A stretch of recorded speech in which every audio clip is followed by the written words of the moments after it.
The crisis at the border could be prompting extreme action from the president. His administration is reportedly considering flying the migrants north toward the Canadian border for processing. But with states like New York already suffering from lockdown restrictions, could they handle a migration surge? New York Congresswoman Nicole Malliotakis joins us now to discuss.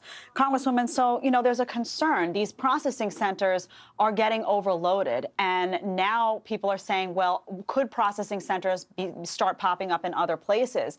With a place like New York that has suffered so much over the past year, is this something that New York could handle?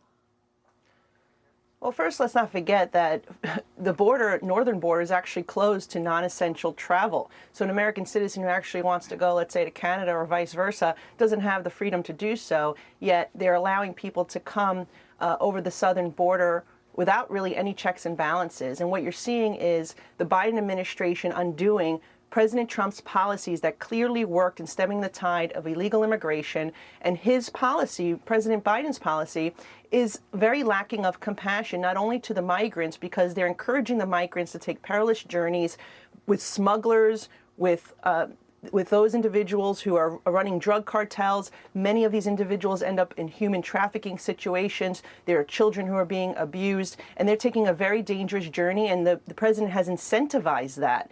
Then it's very unfair to the taxpayers who live along that border state, the fact that these individuals are being released into their communities. We know that Customs and Border Protection was able to stop a number of terrorists who are on the terrorist watch list. They were also able to stop about 132 individuals who were part of gangs. They were also able to stop, thankfully, thousands of individuals who were convicted of crimes here in the United States and previously deported and are trying to enter back. Within the migrants, they are hiding, and CBP catches some of them, but they've said themselves it's impossible to catch all of them. And so it's putting American citizens at danger, and it's putting those other immigrants in danger as well.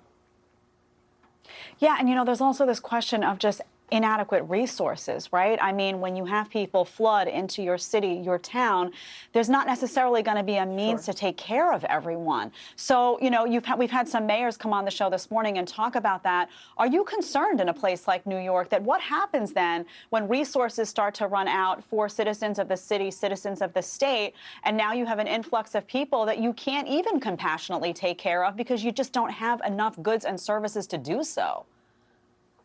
That's absolutely correct. Look, during the height of the pandemic, we saw our hospitals flooded. We did not have enough room, which is what led to the nursing home crisis under Governor Cuomo. Our schools are overcrowded. They're saying they're not reopening because they don't have the space to accommodate in-person learning, which I think is not accurate. But nonetheless, our schools are very much overcrowded for our children.